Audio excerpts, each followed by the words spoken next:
Okay, so how do we get started with core vocabulary? And some of these resources might be good to think about with distance learning in mind for that question that came up.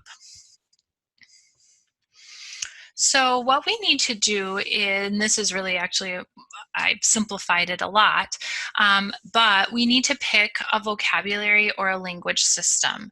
So in order to do that, what are your long-term goals for the student? We want to really think long-term in giving them access to the vocabulary that they're going to need in future years. And we want to think about, what symbols are we using? That might what curriculum we're using might come into play. So in our district, we use the N2Y ULS curriculum, and all the learning is with symbol sticks. So it would make sense to give students in our district access to a communication application that would possibly use symbol sticks. And maybe you're using board maker symbols or PCS symbols. So you might want to use a system that would give access to that. We might want to think about if our students have vision impairments, and do they need to have access to high contrast symbols, or maybe they need the words to all be in a set location and not move a lot, which is what you would see in a system like Lamp Words for Life to help with motor planning. We want to think about their access method. Are they going to be direct selectors? Are they using eye gaze? Are they using partner assisted scanning? When we're thinking about grid size, we're thinking about motor planning and using tools like in Proloquo, they have a progressive language feature, which naturally masks out at different levels vocabulary. So if you want to start at an 80 location grid size with 80 core vocabulary words on a page, but you think that that's too much for your student, you can mask out at a level 1 the majority of those words and just work on a few core vocabulary words, move your way up to level 2, and you would open up a few more words. So there's a lot of features like that in different systems. And you want to think about, are you going to use low tech, mid tech, high tech? I'd highly recommend always, if you're going directly to high tech, also make sure that you're working on a low tech communication system, because we know high tech systems, they're computers and they break down. And if your communication system breaks down, you still need to be able to communicate, and having a low tech way to do that is critically important. We need to think about, how are we going to teach those core vocabulary words? We know that they're very abstract concepts. We need to apply them because they are abstract. They can be applied across contexts and settings. So we need to make sure that we are using them in multiple settings.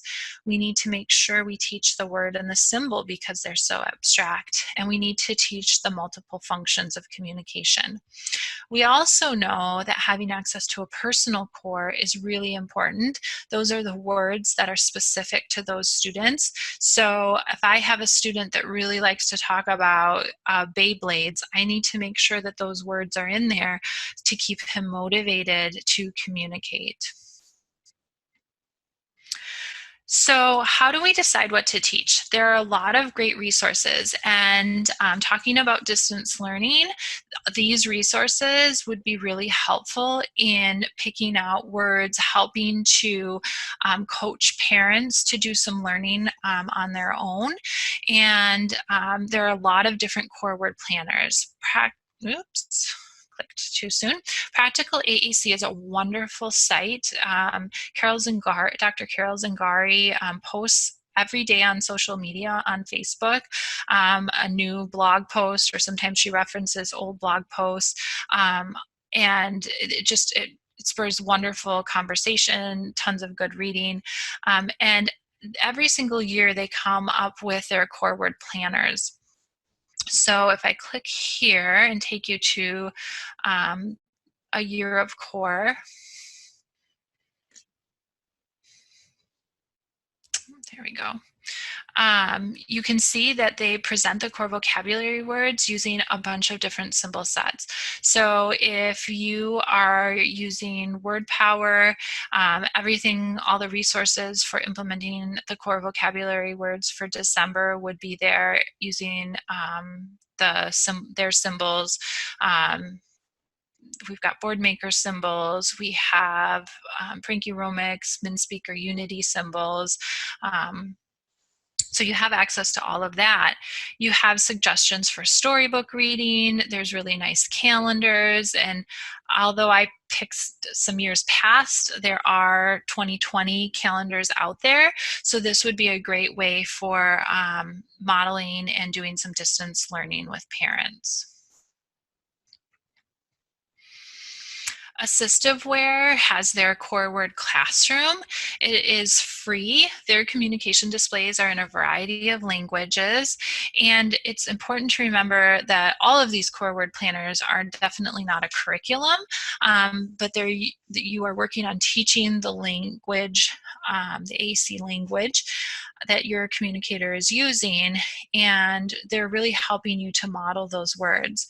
So if we look at Assistveware's website, we can pull up, let's see here. We can pull up like their core word of the week planner. And this one is for the word like. I really like having these out for some of our paraprofessionals, for parents, because sometimes, again, we kind of get stuck in a rut. It gives you some ideas for how you can use these words for multiple functions. So not always just for requesting something, but maybe some examples of what you could say to express your feelings, how you could give your opinion using the word like, how you could refuse. Teaching refusal is really, really important for keeping our students safe, and honoring when they say no is really important to their safety. So there's tons of resources. They have ideas, they have linked in some webinars, and they have some great literacy suggestions. So again, if you're doing distance learning, any of these Tar Heel Reader books are ones that you can click on that will take you to an online book that uses the word like. And then they also have some other books that would be suggested. So later on in the presentation, I have an example of my daughter and me reading I Really Like Slop by Mo Willems, and that would be where we might focus on the word like. So again, these can be great resources for parents and educators as we're doing distance learning.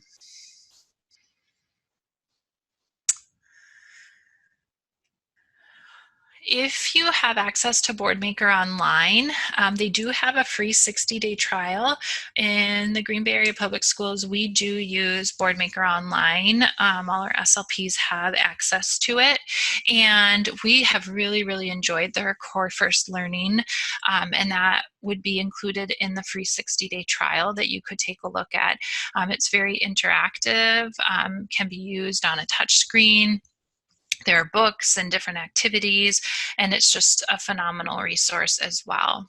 And there are others. Pretty much every device manufacturer out there has some sort of core word learning that they have for their communication symbols and systems.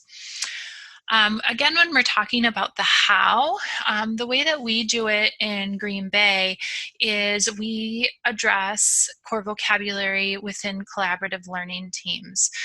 So our teams meet weekly, and they often pick out a core word of the week, or they do it maybe every other week. They pick 1 or 2 words, and then those words are what they base their themes or their curriculum. Again, we use the Unique Learning Systems curriculum in order to teach those words.